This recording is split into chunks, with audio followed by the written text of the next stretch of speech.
caught me out here trying to get it started. Just left another shop, but the shop did some, I can tell, suspension work. Right now it won't start. I don't think it's nothing they did, guys. So we're gonna cut Cousin Pookie some slack right about now. Let's get in here and find out exactly what they mean by no start. You know, first thing to no start is to duplicate it.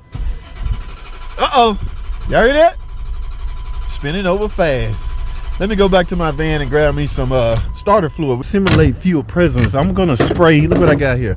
Now this is not Mopar, guys. I couldn't find the Mopar version. What I'm gonna do is spray in here and then go try to start it, guys. All right, now let's go see if it tried to start, because if it tries to start, that simply means we got a fuel pressure problem. Let's see. Oh, yeah.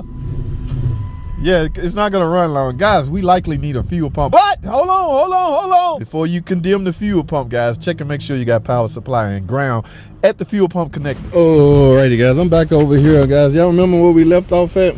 Yeah, I got the 5.7 Hemi cover off. We left off at, well, we covered this. I covered this. The idea behind this is to simulate, all right? Simulate fuel presence, okay? Let's assume there's no fuel presence, the actual liquid fuel in the fuel rail. You're never going to start. The injector's going to open and close like they're supposed to, but because there's no physical liquid fuel, there's nothing to spray down in the cylinders and start it.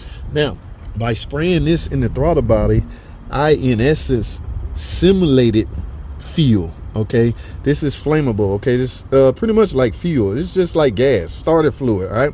Like I said earlier, I wanted some Mopar, but yeah, we couldn't find no Mopar. Now, when I sprayed in here, guys, I did end up opening it up and spray shot down in there. The goal is to get it in the intake, so when you turn it over, it'll be the fuel, liquid fuel will be sucked down into the valves and in hopes of starting. If it starts, of course, you're going to die right away. But what we accomplished by doing that is we actually verified that there is no fuel presence. All right, now let's see.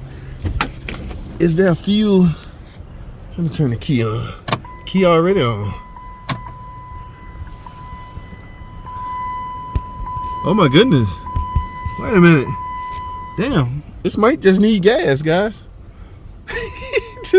Joker might just be out of gas. Okay, now keep in mind, this is a Chrysler 300. So there's two fuel pumps. In essence, one is a primary and one is a secondary. Now, I already got the seat out because remember after that last short, I told y'all before you condemn a fuel pump, we need to make sure we're getting power supply and ground. These two wires right here on the end, this blue and orange represent ground, this black and orange, or this blue and red represent ground.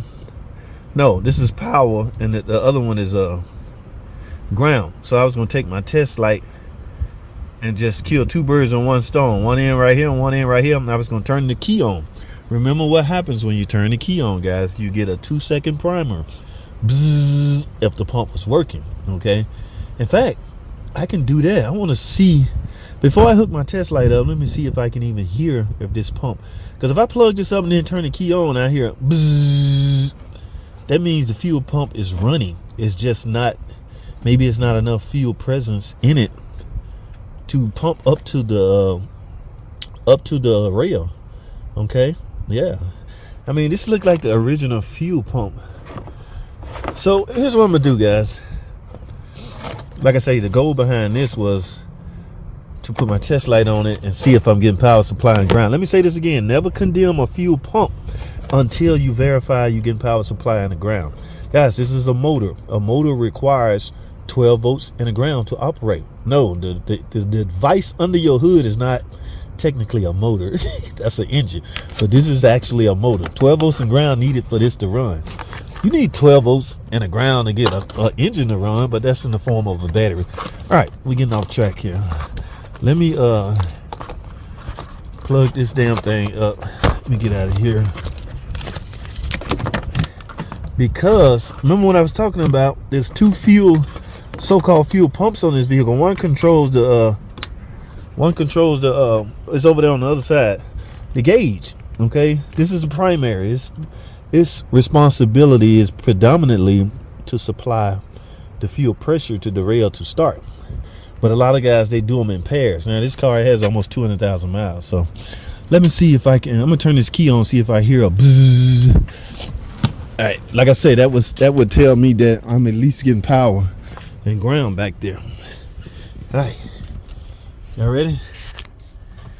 Key off. Key on. Uh-oh. I don't hear nothing, guys. That damn pump is not even running. So you know what I'm gonna do now? Go through with my original plan. Now, I could have avoided testing to see if I got power supply and ground right here if that strategy had worked. But because it didn't, I got to go to plan B. Y'all know what? No, I'm up to plan C. Y'all know what plan C is? Then I'm going to use a test light, guys. There's a number of ways to get to this, you know, to accomplish what you're trying to accomplish. I know some guys going to get in the comment section.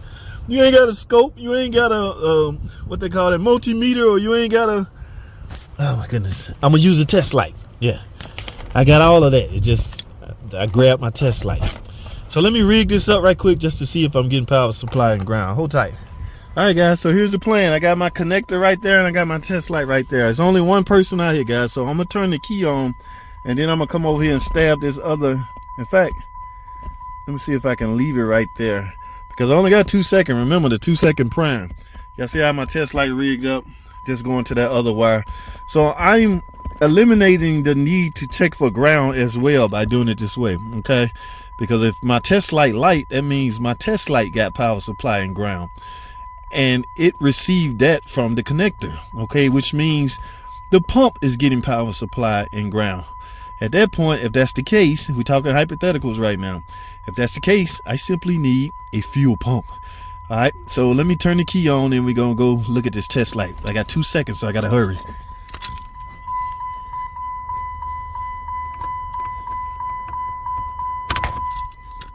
There you go. You know what that means? It went off. Okay, my 2 seconds elapsed. Know what that means, guys? Follow me now. That tells me this pump is just merely no good. It's an electrical motor. All right, I have 12 volts and ground going to it, guys. And it's not running. That simply means you need to replace. It's internally open or something. Who knows? Okay, 190. How many miles on this thing?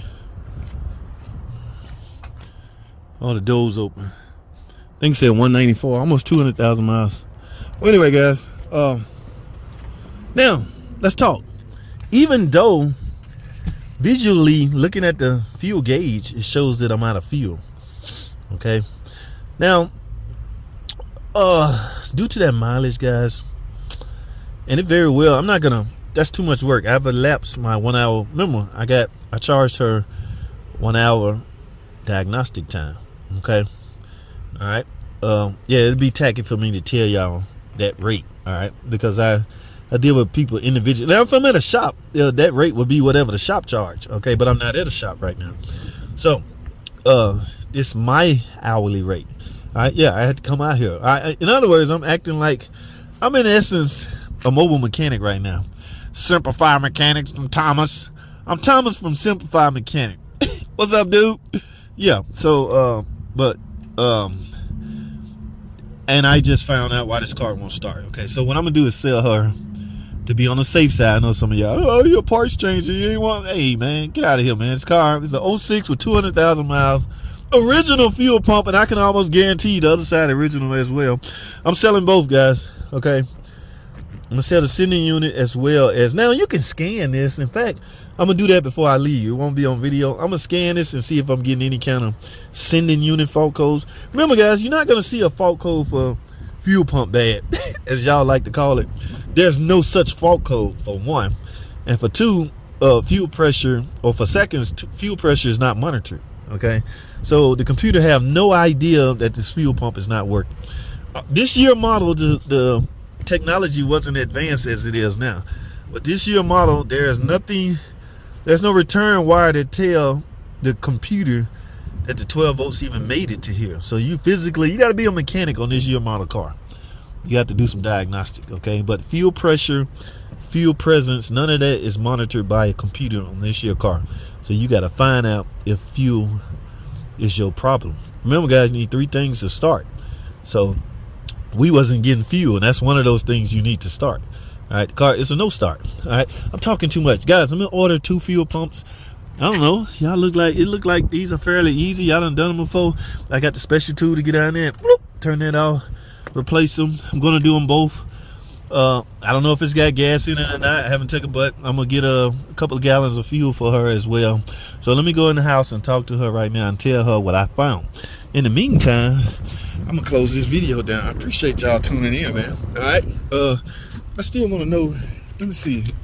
I want to know what this mileage is exactly. It is. Where is it at? Oh. Let me see.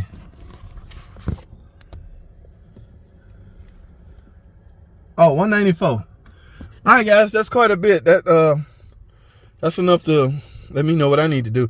A lot of my diagnostics is depending on the age of the vehicle and the mile on the vehicle. Okay, so that plays a role in my diagnostic, guys, believe it or not, especially as it relates to doing something in pairs. Now, if this is a 40,000 mile car and I'm having the same symptoms I'm having now, sure, I would just do a fuel pump. Okay, but guys, we got to use common sense. I get criticized. I get called a parts changer because I do stuff like that. It's all based on the experiences you have been through in the past, guys. Don't get on YouTube calling people a parts changer. One guy called me a parts changer because I had a cat converter code. I wrote up the cat converter and both O2 sensors on that bank. Why you replacing O2 sensors? Bro, this car got 220,000 miles. You ain't even bothered to diagnose it. You just automatic. Yeah, exactly. All right. Yeah, you ain't nothing but a parts changer. Hey, man, get out of here, man. Get out of here. See, it takes some beating up on that guy to get him to see the light. I mean, it takes some cars to beat him up. I ain't talking about physical fighting. It takes some cars to beat him up to bring him back down to earth. You know, when you knew, you cocky, you know, yeah, I would have ohmed it out. I would have tested this. I would have tested that. When you got 20 years in the game, you look at miles and you look at age of the car, and you base your decision around your experiences.